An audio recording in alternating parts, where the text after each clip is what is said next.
Bom, gente, boa noite para todo mundo. Obrigada a vocês que vieram aqui hoje. Agradeço a biblioteca, agradeço a presença de vocês. Aos nossos intérpretes de Libras que estão aqui, muito obrigada, Gustavo e a Alexandra. E agradecemos aos nossos poetas, Bruna Mitrano e Rodrigo Lobo Damasceno. A Bruna veio do Rio de Janeiro, ela mora lá, né? O Rodrigo já não mora, né, exatamente longe, ele é vizinho aqui da biblioteca, mas obrigada, então, pela presença. Eu vou fazer uma breve apresentação dos dois, e aí vou falar um pouco do livro deles, mas vou provocá-los a falarem dos seus livros e a falarem sobre poesia. O Rodrigo Lobo Damasceno nasceu em 1985, em Feira de Santana, Bahia. Ele é poeta, ensaísta e revisor. Publicou os livros Casa do Norte, 2020, e Limalha, 2023, ambos pela editora Corsário Satã. Ele é doutor em letras, teoria literária e literatura comparada pela USP, com pesquisa sobre discursos e práticas antipoéticas e antipolíticas na poesia brasileira e hispano-americana. Com o livro Limalha, ele foi finalista do Prêmio Oceanos. Isso significa que ele esteve entre os 5 livros melhores colocados entre 1.204 obras de poesia. E a Bruna Mitrano nasceu em 1985, também, no Complexo Senador Camará. Você ainda mora lá, Bruna?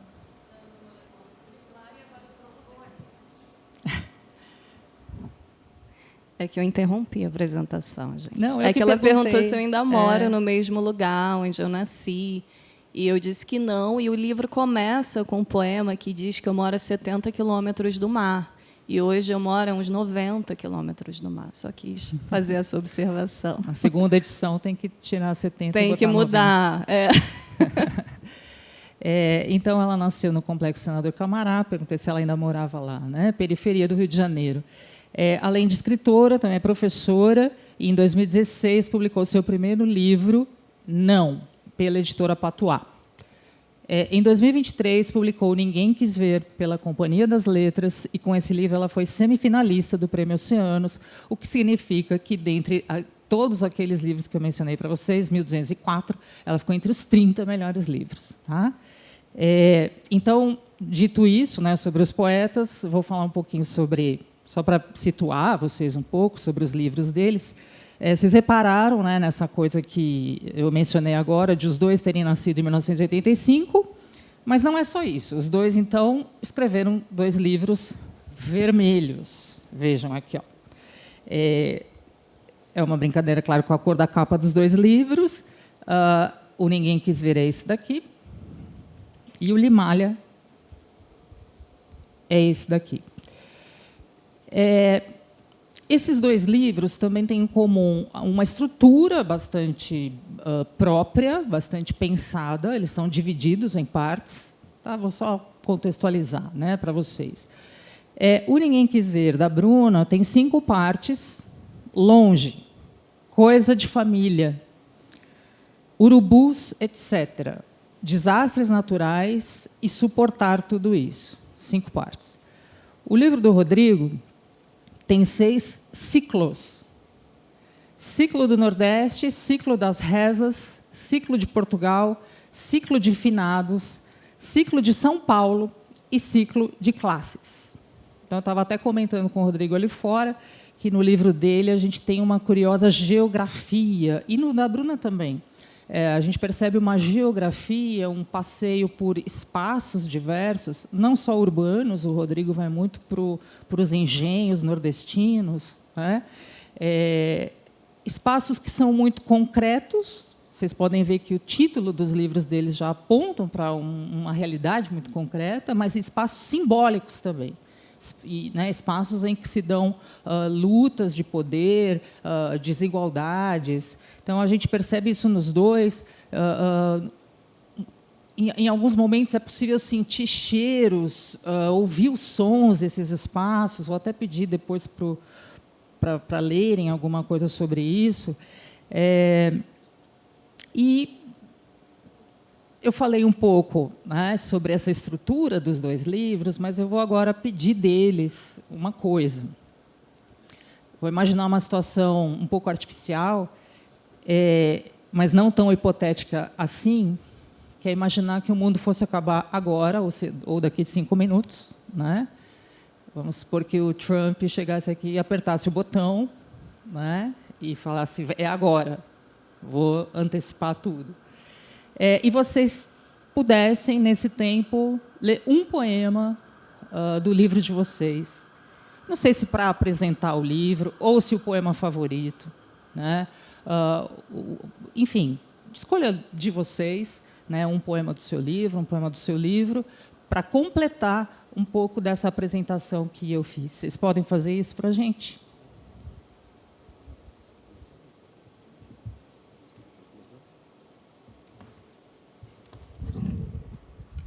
Olá, boa noite. Enfim, obrigado primeiro, né, pelo convite, pelo espaço também. E se eu fosse ler, assim, eu vou escolher um poema meio longo, que é para durar mais, assim, antes do mundo acabar. Chama Nomes. É do ciclo de classes, o último ciclo do livro. Né? O poema não é meu, nem o verso, o metro, nada. É do cantor de rádio. É da que dança livre num cabaré de Ipirá. É do poeta adolescente e ridículo. É dele o ritmo, e a imagem é a multidão anônima da minha cidade que monta, peça por peça, sem saber nada de mim ou das minhas crenças. O metro é da criança, descobrindo as letras, no banco da praça da cidade pequena. Não é meu o poema, o verso, o metro, nada. É do analfabeto, do que quase não fala, da falange de demônios que passa o dia em revista a cada crepúsculo e nos liberta para a noite imensa do Geórgia e da América. Meu coração descansa no peito de quem não conheço. O verso é dela, agricultora celeste, simbolista do agreste, ignorada, e da sua neta, a que vive exilada. Já o ritmo é do cantor de rádio, dos bêbados do meu bairro. O verso veio do poeta que morreu de fome, o metro veio do poeta que morreu de amor, a rima da poeta maldita, a que se rasgou contra um cacto e nunca escreveu sobre isso. O ritmo é do aboio laborioso do fim da tarde, da canoa, do clarinete, da escopeta, da que vende cocada o artesanato, do canto da sereia, do preparo da farofa, da elaboração lenta da manga rosa e do raminho da rezadeira. O metro é o da piada, da palavra cruzada do feriado. O ritmo é do bandido e da respiração do menino abatido pelo Aedes aegypti. A imagem é da pior banda do underground e dos bares vazios. O ritmo é o do luto pelos mortos pelos vírus. A imagem é do trabalhador que canta na labuta. De Milton, Camila, João, Gilberto, Marias. E do desempregado. A rima é da secretária do escritório preocupada com a marmita. Dela e de Sofia, a primeira a fazer versos na família. O ritmo é o do grito da torcida e do cobrador de Kombi da linha Feira 6 Cidade Nova. O metro é da novidade eletrônica do Feiraguai e da marcha do comércio da Marechal. O verso é da poeta que dava ferroadas, o metro do poeta armado com facas que retalhou o ritmo e deixou lascas na língua nordestina. A imagem é de Minas. O poema não é meu, nem o verso, o metro, nada. É isso, gente.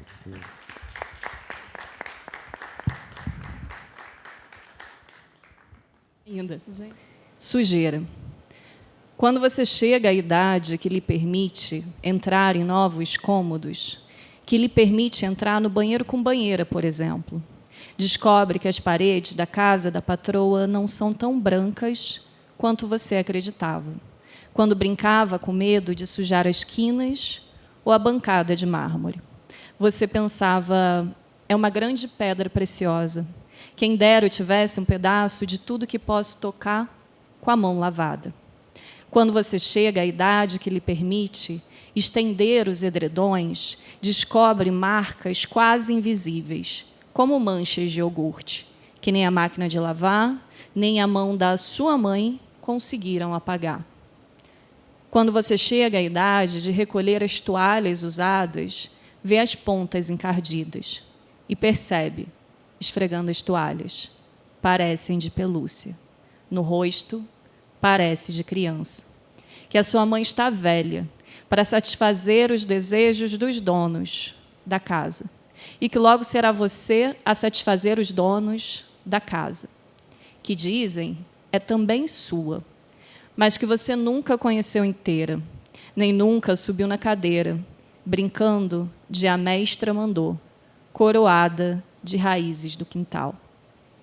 A cadeira, o chão, as paredes, os cômodos, todos sujos de terra.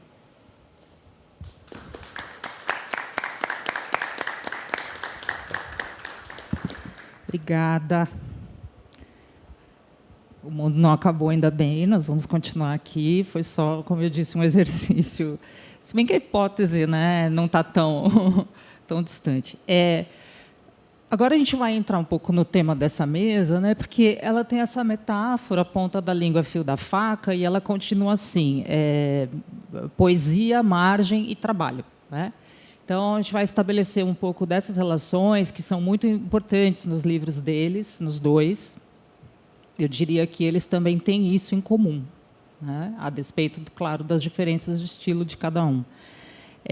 Falar de margem, claro, que é falar de marginalização e de marginalizados, né? Assim como falar de trabalho é falar de quem trabalha, de trabalhadores. E aí eles vão enveredar bastante por essa figura, né, do operário, daquele que faz a marmita, como aqui no livro do Rodrigo, do maquinista do trem, como no poema da Bruna, que eu vou mencionar também. E é aquilo que é não invisível, mas invisibilizado, né, que tem tudo a ver com o título do livro dela, Ninguém Quis Ver. Né, aquilo que é oculto, que é posto à margem e invisibilizado. Então, a gente tem isso nos dois livros. O que eu vou pedir, gostaria muito que a Bruna lesse para vocês, daqui a pouco, é um que se chama Função, que é sobre o maquinista do trem. Né, o maquinista cuja função é não poder. Ela faz um jogo entre perder e poder, ele não pode perder o controle, e não poder perder o controle é sua função, né, Bruna? Se você puder ler para a gente. E no livro do Rodrigo, esse universo do trabalho também está desde o título Limalha, né, que tem a ver com forja, com fábrica, com essa vida aí do operário. E aí agora então eu vou passar para vocês com a seguinte questão.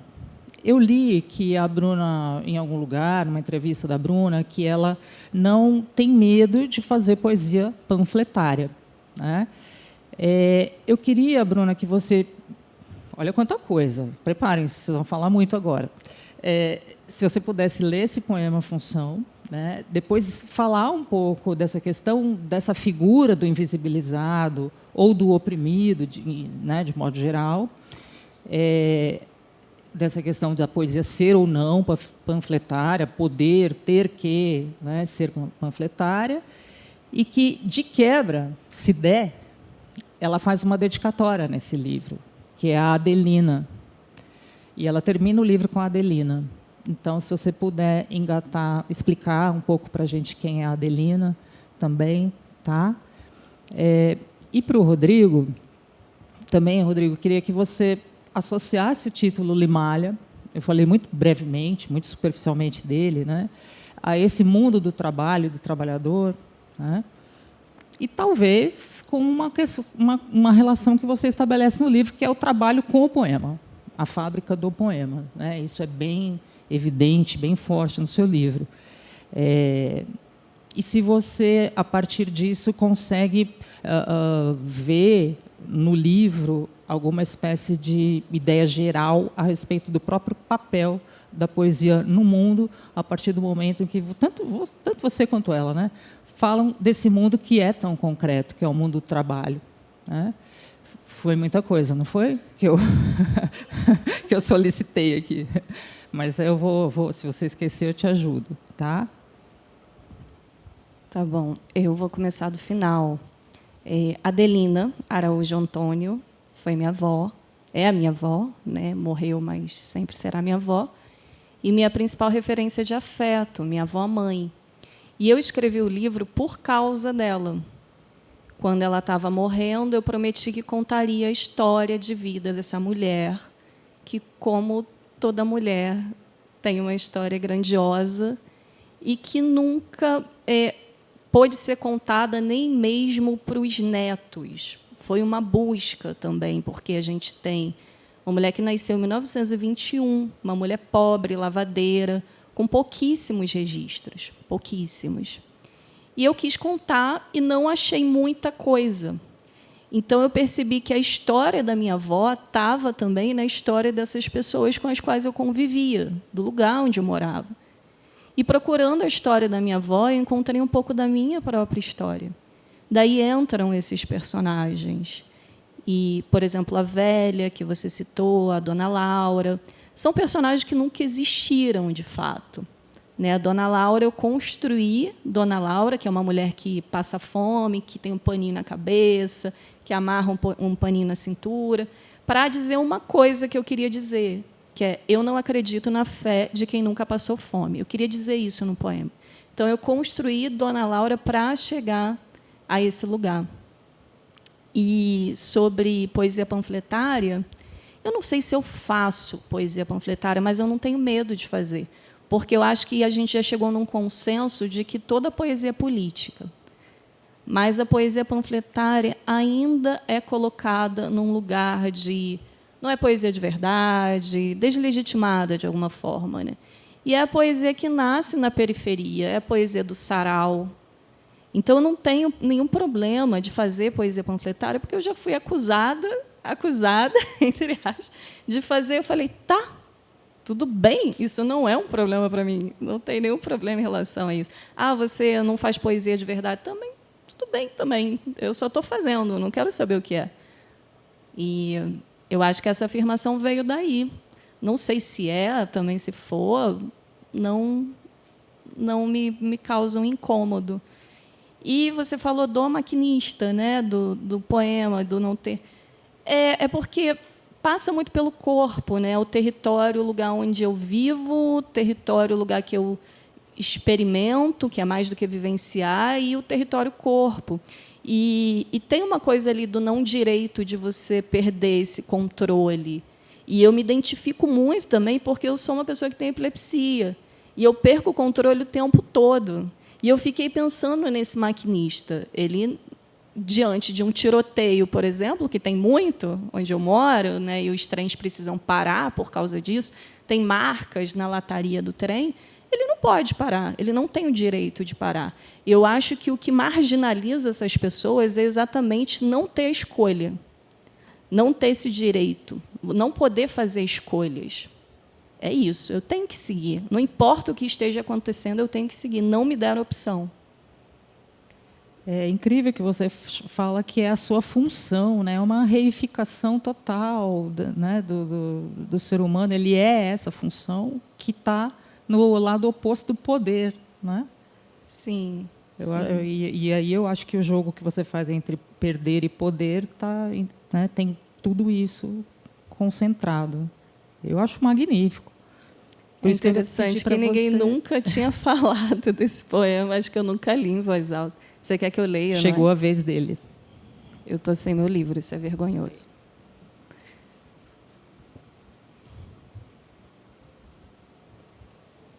Obrigada. Função 1. Os trens do ramal Santa Cruz carregam na cabine do maquinista as marcas dos tiroteios dos quais ele não pôde fugir. Porque o maquinista não pode perder o controle. Por centenas de vidas dentro dos vagões, centenas de vidas vagando nas linhas férreas, centenas de vidas nas estações, milhares vivendo nas margens, o maquinista não pode. E não poder é a sua função. E não poder perder é a sua função, que talvez seja pior que perder. 2. Talvez ele se imagine saindo da cabine, o sangue vivo explodindo em buracos no peito. Talvez ele se imagine naquela cena em que o herói cai para sentir a raiva que o faz levantar todas as manhãs. Talvez ele se imagine perdendo, porque perder talvez seja melhor que nunca poder descarrilhar, levando junto uma multidão.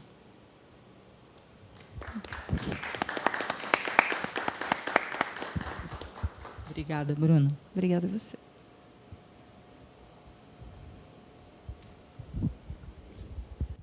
Então, você perguntou sobre o título, né, do Limalha, assim.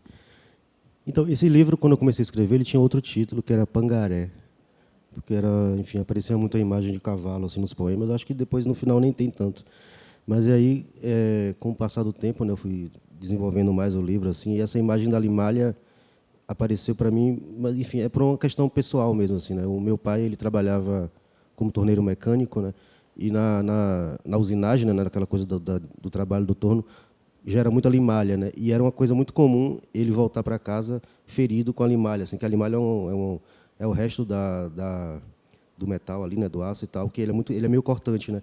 Então meu pai não usava esses equipamentos de proteção assim muito que eram necessários, né? E ele se feria muito com a limalha, né? Então ele vivia cortado de limalha, assim. Chegava em casa, e isso era uma coisa constante, assim. Eu acho que em referência ao trabalho dele, assim, né? Eu também às vezes eu ia para a oficina com ele, trabalhava não, né? Acompanhava, assim. Mas eu acho que a minha ligação maior, a imagem maior do trabalho do meu pai sempre foi essa coisa do corte na pele dele por conta da limalha, assim, né? Ou seja, dessas feridas que ele tinha cotidianamente, assim, durante o trabalho, né? E aí, como o livro partiu também de uma pesquisa minha, pesquisa não, né? Mas enfim, de uma série de reflexões minhas a respeito da migração nordestina para São Paulo, né? Sobretudo de metalúrgicos e tudo isso, né? Que vieram trabalhar na ABC, assim. Isso começou a se destacar como uma espécie de ponto de, sei lá, um ponto de junção de tudo isso, né? Tanto das questões minhas em relação à história do Nordeste, que tem no primeiro ciclo e tudo isso, com a minha trajetória pessoal também de ter vindo para São Paulo, já num outro contexto, né? No contexto que eu não vim para cá como um trabalhador, né? Eu vim como estudante, como artista e tal. E eu ficava muito refletindo sobre essas mudanças entre gerações da minha família, né? Que muita gente da minha família veio para São Paulo trabalhar ou como pedreiro, ou como motorista de ônibus, ou como metalúrgico, né? E eu já vim como um estudante, né? Vim fazer mestrado na USP, tudo isso, assim, essas coisas, né? Aí isso era um tipo de coisa que me movia muito na hora da escrita, né? Até durante a minha pesquisa de doutorado, assim, na verdade, né? Porque no meio da minha pesquisa de doutorado, enfim, um pouco depois de qualificar, o meu pai morreu, né? E aí tudo isso acabou despertando em mim diversas questões a respeito da presença dele no meu trabalho, né, digamos assim, né? Enfim, meu pai não tinha nenhuma relação com literatura, né? Enfim, ninguém na minha família, então ele tinha muita dificuldade de entender o que é que de fato eu fazia, assim, né? E aí eu tentava às vezes explicar e tal, e eu vi que existia uma certa, enfim, um certo limite na comunicação entre a gente, assim, nesse ponto específico, né? E aí eu acho que trazer essa questão dessa imagem da limalha para dentro do poema e para a representação do que seria fazer o poema, né? Em alguns poemas eu falo de poetas que ficam tirando, enfim, fazendo usinagem das palavras, tirando as limalhas das palavras e tudo isso, assim, como se fosse também um trabalho de retalhar algum tipo de material bruto, né? E aí as limalhas seriam as coisas que vão sobrando assim, aqui que às vezes ferem a gente, né? Mas enfim. Você acha que nesse mundo, né, que você descreveu aqui, inclusive nas mudanças dessas relações de trabalho, em que o trabalhador nem trabalhador mais é chamado de colaborador, né? Qual o sentido assim da poesia, que tem algum não que ela tenha que ser feita para isso, mas que ela possa acabar sendo, porque a gente discutiu um pouco isso na mesa com a Micheline e o Ayrton, né? A partir do momento em que estão ali colocadas questões de uma violência estrutural contra LGBTQIA+, contra mulheres, né? Isso está nos livros. Surgiu uma pergunta a respeito de que ideia que os autores tinham de como os livros deles são importantes ao fazer, de certa maneira, essa denúncia, ao trazer para o universo da ficção isso que acontece, né? Como é que vocês acham que a poesia se coloca também diante dessas questões que são tão presentes, né? Tão urgentes também. Eu acho que, entre os acadêmicos e intelectuais, existe uma dificuldade de dizer, não é aceitável dizer que a poesia salva. E, gente, para quem mora na favela, para quem vê que tem muita gente ali que nem imagina que a poesia é uma opção, que a arte é uma opção, ela salva sim, ela salva muito. Então, eu acredito no poder transformador da poesia, acredito e acho que quem não acredita é porque não vê necessidade de mudar ou acha que não precisa mudar. Agora, o que minha poesia faz exatamente eu tenho tentado ir para além da denúncia, pensar num anúncio, sabe? A denúncia só não é suficiente. Estou denunciando, tá, mas e aí? O que eu faço a partir desse lugar? E daí vai muito dos encontros também, né, desse ser poeta. Escrevi um livro, ok, mas agora eu vou nas escolas conversar com os adolescentes, eu vou falar para as pessoas que moram onde eu moro e que nunca participaram de uma roda de conversa sobre poesia. Eu acho que tem que ter esse papel também. Tem muita gente que fica naquele lugar, mas as pessoas não me leem. Você vai até o seu público? Quem é o seu público? Para quem que você escreveu? É uma linguagem acessível para todo mundo?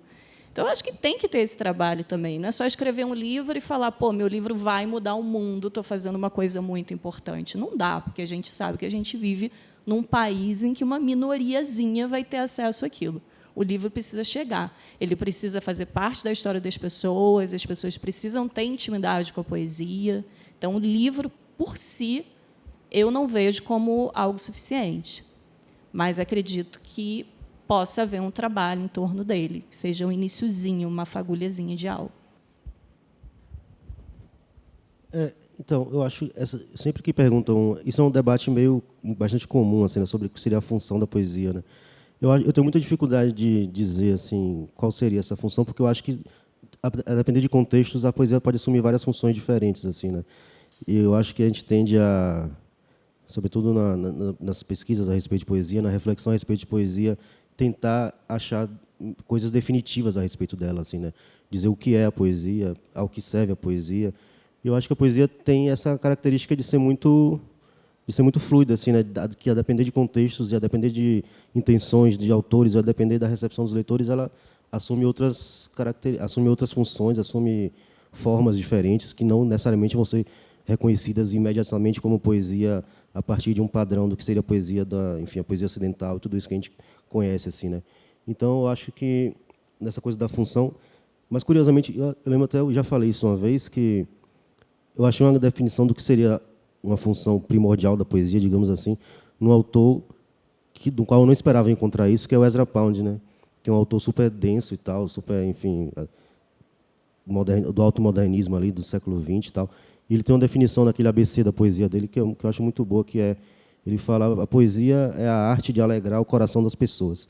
Essa é a definição dele de poesia, assim, uma definição muito sucinta, que eu acho que, desde que eu li, assim, tem me guiado, assim, no sentido não de que a poesia deve alegrar o coração das pessoas, no sentido de ser uma poesia, sei lá, alegre, que a pessoa vai ler e dar risada ou se sentir bem, assim, mas no sentido de movimentar certas coisas nessas pessoas que façam com que elas se sintam, de certa forma, movidas de alguma forma, assim, né? E tem uma coisa, né, Rodrigo, desculpa, isso de ficar tentando entender o que a poesia já deu. A gente não vai entender, a gente tem que entender que a gente não vai entender. E tem outras questões mais urgentes do que o que é poesia. Onde ela é feita, para quem ela é feita, por que ela é feita. Tem muitas outras questões em torno disso. O que é poesia, gente? A gente vai ficar correndo atrás do próprio rabo tentando encontrar uma resposta que não vai encontrar. É muito, enfim, e ainda bem que né? Como o Rodrigo falou em liberdade, é muito elástico também, é muito heterogêneo, né? O conceito, vamos dizer assim, se é que ele existe. O teu livro mostra muito isso que você falou agora, porque você está ali praticamente ouvindo o som da fábrica e da limalha e quase que sentindo aquele calor e aquele barulho e tal, e no momento seguinte você está ouvindo o som da sanfona e de uma festa nordestina, e a alegria vem ali com muita força, né? E você transita aí por tudo isso, acho que bem na linha do que você falou, dessas múltiplas e infinitas possibilidades do que a poesia possa ser e provocar, né? Ótimo. Então, prosseguindo aqui com a nossa conversa, eu vou entrar na questão dos ancestrais, porque isso é bem forte também no livro dos dois, né? Vocês ouviram a Bruna contar sobre a Adelina, da dedicatória, que é a avó, que aparece também no livro final. O livro, portanto, começa e termina com ela. Mas não aparece só a avó, aparece o avô, aparece o pai, né? Tem até uma seção que chama Coisa de Família, né? E tem um tipo de ancestral que também acho que está como formação e referência na própria poesia, né? Uma espécie ou de predecessor, ou de quem você gosta de ler, quem você leu. O Rodrigo ele vai para Portugal, né? Ele vai para os poetas portugueses, para os poetas nordestinos, para o João Cabral, para Graciliano. Tem muito de João Cabral e Graciliano na sua poética, né? Inclusive. Essas referências são bem explícitas no Rodrigo. Inclusive no Graciliano, não só pela questão das paisagens, João Cabral, mas pela questão da própria relação com a linguagem. A linguagem é um troço acanalhado, tem um poema que você fala disso, sobre a linguagem que engana, né? A linguagem que é hipócrita, que é enganadora. Haroldo de Campos, e você conversa com eles, né? Parece que você está muito à vontade ali com eles e conversa com eles. Eu acho que você faz aquilo que o Haroldo de Campos chama de uma poética sincrônica. De repente, está todo mundo ali simultaneamente convivendo na sua poesia. Então, na poesia do Rodrigo, Morte e Vida Severina, João Cabral de Melo Neto, vem parar numa cena urbana de Bala Perdida, né? Os Sertões, Euclides da Cunha, Antônio Conselheiro, vem parar no crack, na Estação da Luz, na Cracolândia, no usuário de crack, que é uma espécie de profeta ali também, né, proferindo as suas coisas, enfim. Então, a gente tem esses predecessores aí, né, esses ancestrais, e eu queria, Bruna, que você... se pudesse comentar um pouco desses seus predecessores, referências ou influências na poesia, porque, diferentemente do que acontece no Rodrigo, elas não são tão explícitas, elas estão ali, mas não são tão explícitas, né?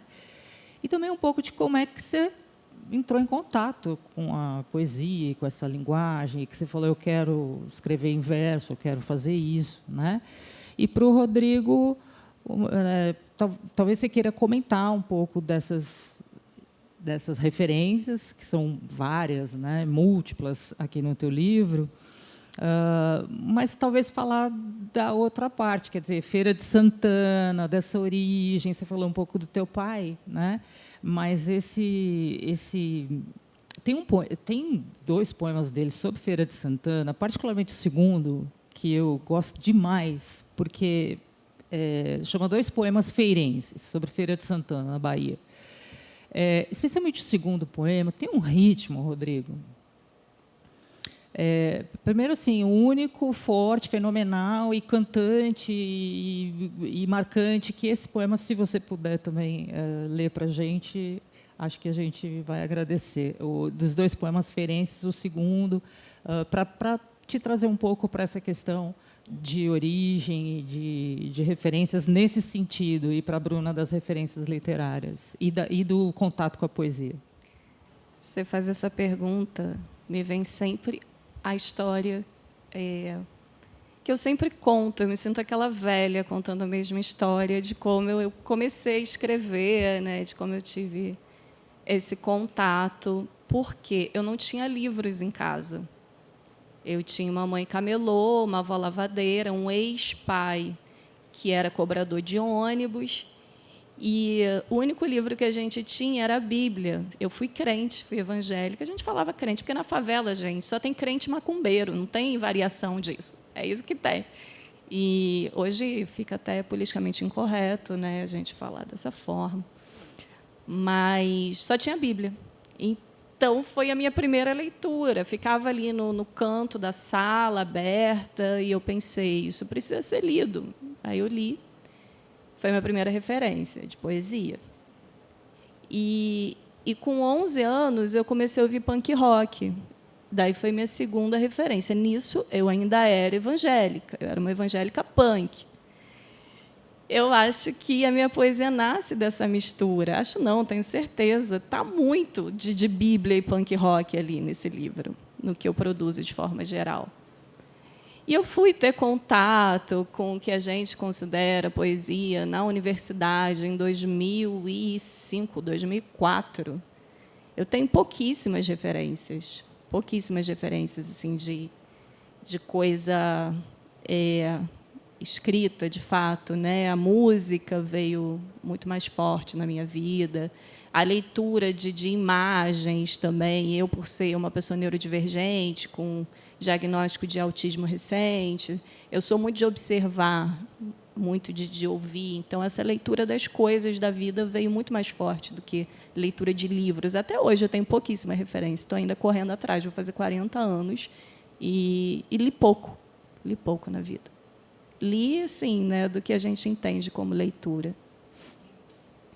E, especificamente, a forma da poesia, que momento que deu esse... Que eu comecei a escrever. Tinha um boom de blogs em 2008, teve esse momento, né, esse boom, assim. E a blogosfera era muito rica, tinha uma galera muito boa ali, Nina Risse, Carla Diakov. E aí eu comecei a escrever umas coisas bem da proposta mesmo de blog, né, que era falar da minha vida e tal.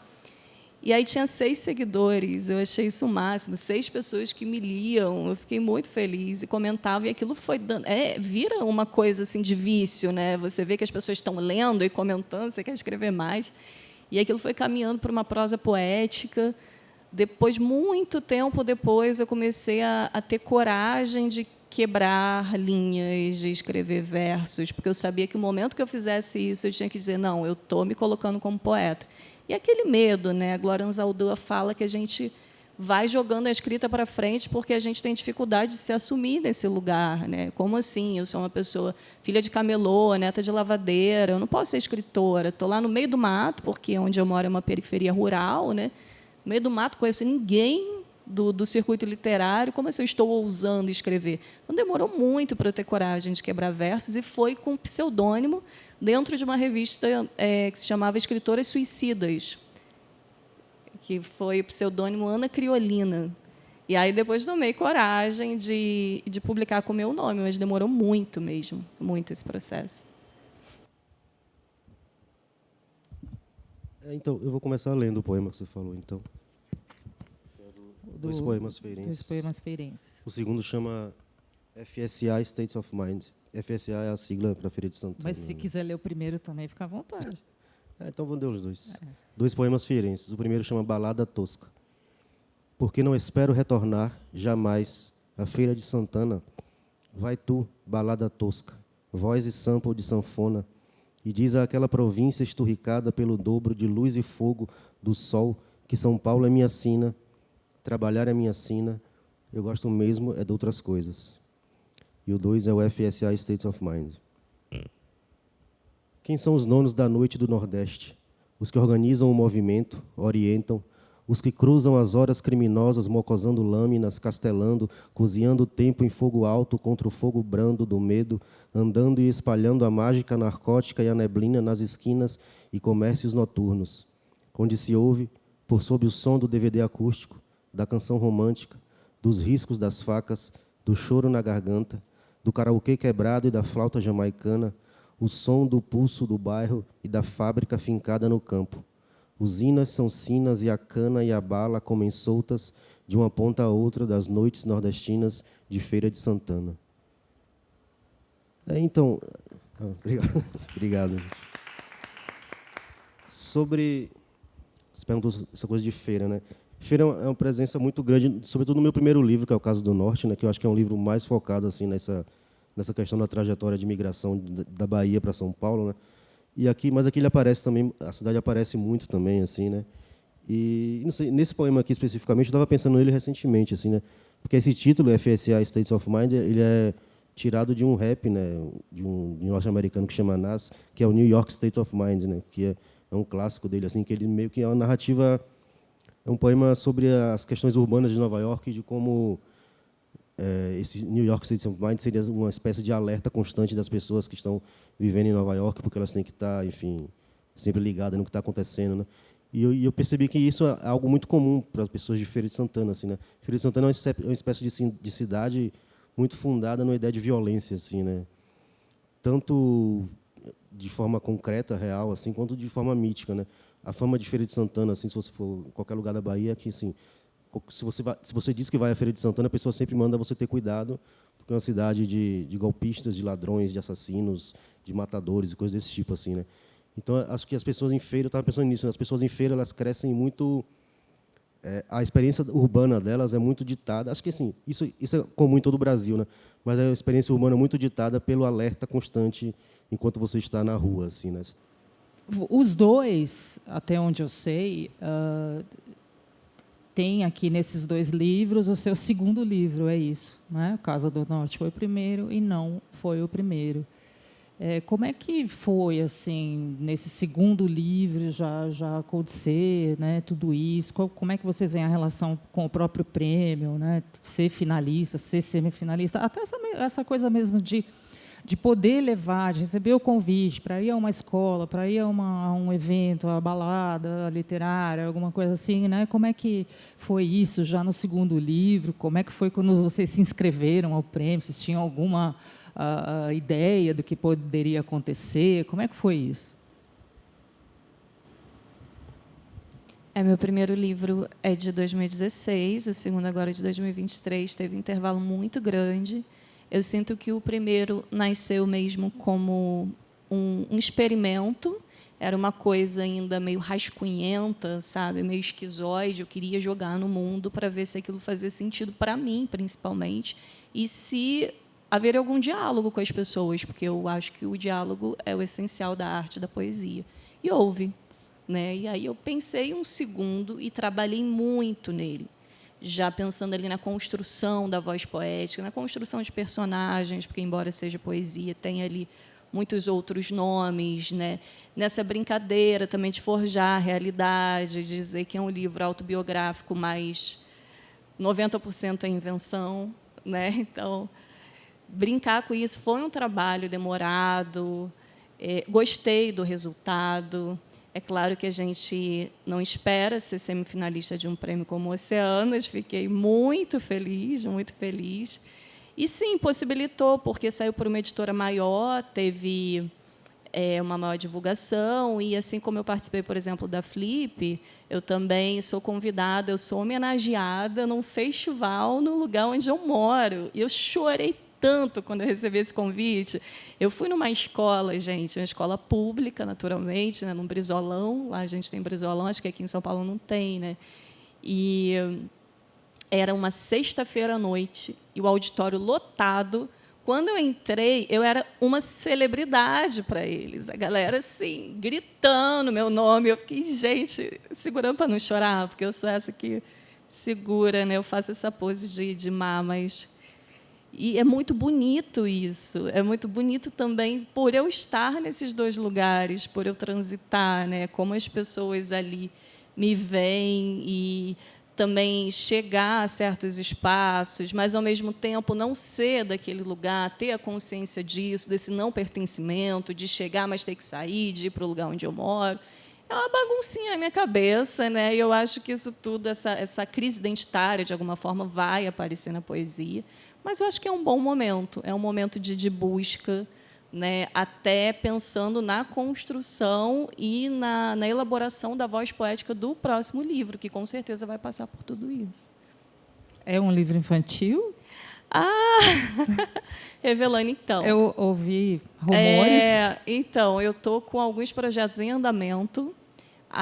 Tem um que tá na ideia ainda, né? Não coloquei no papel, mas é de fazer um livro falando das crianças de onde eu moro. E esse onde eu moro é também, como você falou, o centro de São Paulo, o centro do Rio, as periferias são muito parecidas. Então, eu vou chamar de as crianças daqui. E esse aqui é muita coisa, são muitos lugares, né? E aí trazer também o lado bonito da periferia.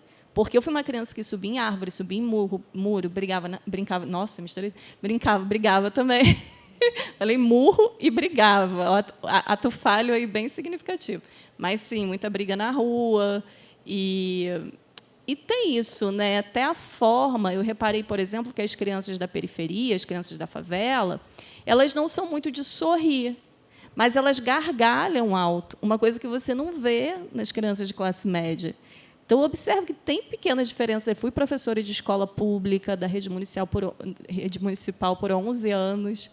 Então, eu acho que eu vou trazer isso, né, um pouco da identidade, mas partindo desse olhar da infância, dessa vez. Bárbaro, legal. Obrigada. Então, esse aqui, o meu primeiro livro é de 2020, né, que é o Casa do Norte, eu falei. Foi lançado pela Corsário Satã também, que é a mesma editora. E esse aqui saiu em 2023, né, no final do ano ali e tal. E, tipo, não sei, foi muito surpreendente, assim, ser semifinalista e finalista do Oceanos, né? Acho que, enfim, eu, pelo menos, não escrevo pensando que o livro vai ser premiado, nem acho que ninguém escreve, até porque a gente, enfim, da quantidade de livros que saem, assim, você pretender que seu mirar de alguma forma, assim, você ser finalista de prêmio ou semifinalista, acho que não faz muito sentido, né? Porque, enfim, são tantas variantes possíveis, assim, que você realmente não tem controle sobre isso, assim, né? Mas ser indicado, assim, acho que me trouxe muito mais leitores, né? Assim como a Bruna falou, assim, a minha intenção como poeta também é sempre ser lido o máximo possível, assim. Eu acho que eu sempre falo, né, que o meu desejo maior é ser um poeta popular, né? Mesmo que seja só na minha rua ali, mas eu quero ser alguém que as pessoas leiam, assim, né? Não escrevo de fato, eu não escrevo para ser lido por, sei lá, pela crítica ou para ser lido por especialistas em poesia. Embora eu saiba que há limitações muito grandes na circulação e tudo isso, que a gente sabe também, e que esse acaba sendo, de fato, o público central, assim, digamos, da poesia, né? Mas, inclusive, eu vou contar uma história. Eu moro aqui na Nestor Pestana, né, que é uma rua aqui perto, e lá tem um mercadinho pequeno, mercadinho de bairro, assim, né? E outro dia, há 2 semanas atrás, eu fui pedir umas fatias de presunto, assim, e aí o cara que estava trabalhando nessa seção de frios, ele perguntou se eu era escritor. Eu falei que era, então, não, que eu vi que você estava finalista do Prêmio Oceanos. Aí, Foi quase como a Bruna lá na Pois é. escola recebida. aí eu conversei um pouco com ele lá e tal, ele falou que era desenhista, não sei o quê. Me seguiu lá, começou a me ler e tal, enfim, então acontece esse tipo de coisa, assim, né? Que eu acho que foi, sei lá, acho que da questão do Oceanos, assim, acho que essa foi a coisa mais surpreendente, assim, na verdade. Foi o cara da seção de frios do mercado na minha rua ter me reconhecido, assim. Que bacana. Muito bem. Então, eu vou encaminhando aqui, né, para finalizar essa parte, né, e abrir para caso alguém queira perguntar alguma coisa.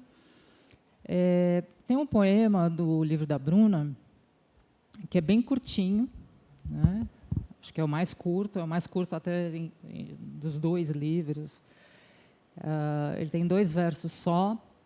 Ele se chama Lição. E esse poema Lição, curtíssimo, diz assim: a garça na lama ainda é branca. That's it. Lição: a garça na lama ainda é branca. Então, assim, são imagens tão simples e, ao mesmo tempo, tão poderosas, né? A lama, a garça branca na lama. Isso aqui me remete muito para um grande sim, né? O teu primeiro livro chama Não, né? Aqui tem uma palavra negativa também no título, ninguém quis ver, e aqui a gente tem esse sim, né? Muito poderoso, embora haja lama também, né? Ou existe a lama, mais a garça é branca, enfim. Eu queria perguntar para você, mas queria perguntar para o Rodrigo também, né? Se nessa lama que a gente está, e que a gente está vendo, e que a gente está metido, né? Se é possível ver a garça é um anagrama de graça também, né? Me ocorreu agora. Se é possível ver a garça, se é possível ver essa cor branca e lembrar que ela é branca nessa lama toda, nesse lamaçal.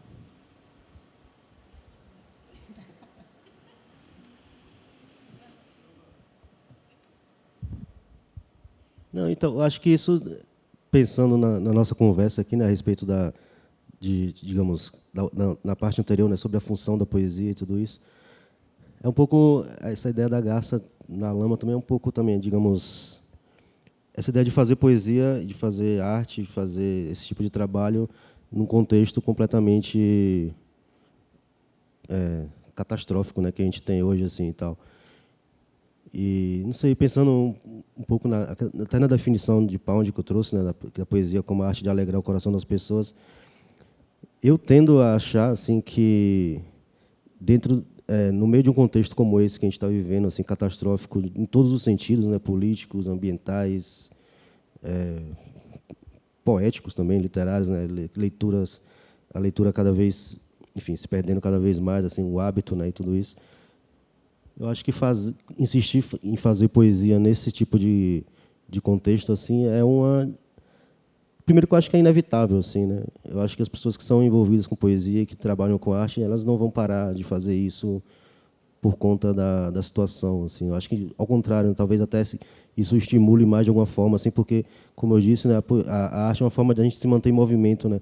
E eu acho que se manter em movimento dentro desse tipo de contexto é fundamental, né? Porque senão a paralisia de fato é uma coisa que eu acho que é muito perigosa, assim, né, digamos. E eu acho que essa coisa de tentar ainda encontrar algum tipo de, enfim, algum tipo de ligação com coisas que não foram necessariamente destruídas pelo sistema em que a gente vive, né, sistema capitalista e tudo isso, eu acho que é fundamental e é uma coisa que, enfim, que precisa ser feita, assim, independentemente de qualquer coisa, assim, porque a outra opção para mim seria não fazer nada e aí eu acho que de fato não interessa, assim, né? Na verdade, acho que isso interessa mais as pessoas que estão nos atacando, assim, né, na verdade. Então, acho que fazer as coisas a despeito de tudo, né, e tentar, mesmo no meio da lama, enxergar algum tipo de saída, ou ter algum tipo de visão, ou até mesmo criar algum tipo de visão para outras pessoas, né, de algum tipo de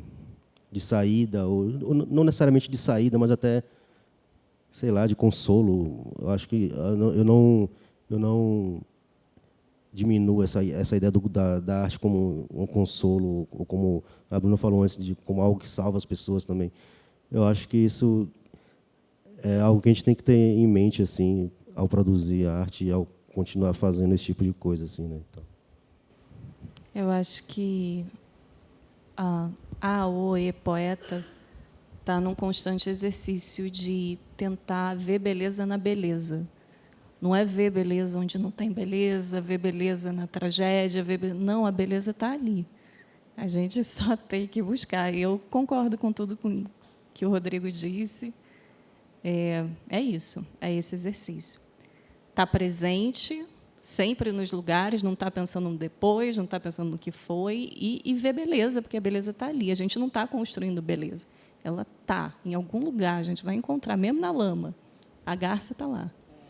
Eu acho que a poesia tem muito a ver com isso que vocês fazem, né? Que é a antítese do teu título, que é dar a ver a beleza, né? Não é dar a ver o que ninguém quis ver, né? No sentido que é cotidianamente massacrado e oprimido, mas também, que o Rodrigo também mencionou isso, dar a ver a beleza e a alegria, né? A ouvir a alegria também dos sons aqui, dos seus ritmos e sanfonas, não é isso?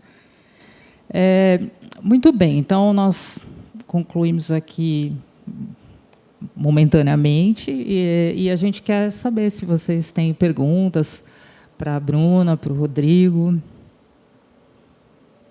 coisas que eles não falaram. Se estar perto da música levou vocês para a poesia? Eu não tive muito acesso ao livro nesse suporte, né, ao objeto livro, mas a música é poesia. Então, teve esse encontro muito cedo. Não acho que a música tenha me levado à poesia. Acho que ela é, né? Eu também não separo muito as linguagens, a imagem, o som, é tudo gesto, é tudo criação. E não separo muito. Então, eu acredito que tenha sido mesmo o primeiro contato com a poesia de fato, né? Não no suporte livro, não como a gente aprende na escola, mas foi poesia, é poesia, está sendo. Escuto muito música, muito. E escuto de tudo, de tudo. Então, no meu caso também, totalmente. Assim, na verdade, meu primeiro contato com a poesia, sem dúvida, foi através da música. Assim, né?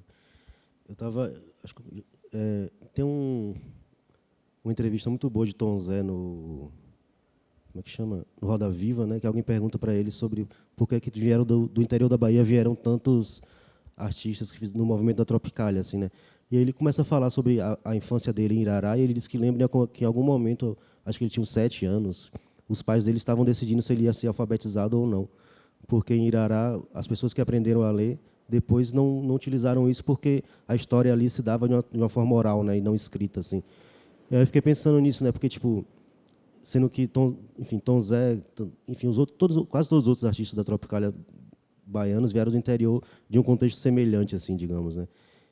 E todos eles são poetas, enfim, incríveis e tal, né? Escrevem muito, assim. E acho que é um pouco isso, assim, né? O fato de não haver ali, digamos, uma tradição escrita não significa que não houvesse uma tradição poética, né? A tradição poética simplesmente ela circulava de outra forma, assim, né? E esses caras foram formados desse jeito, assim.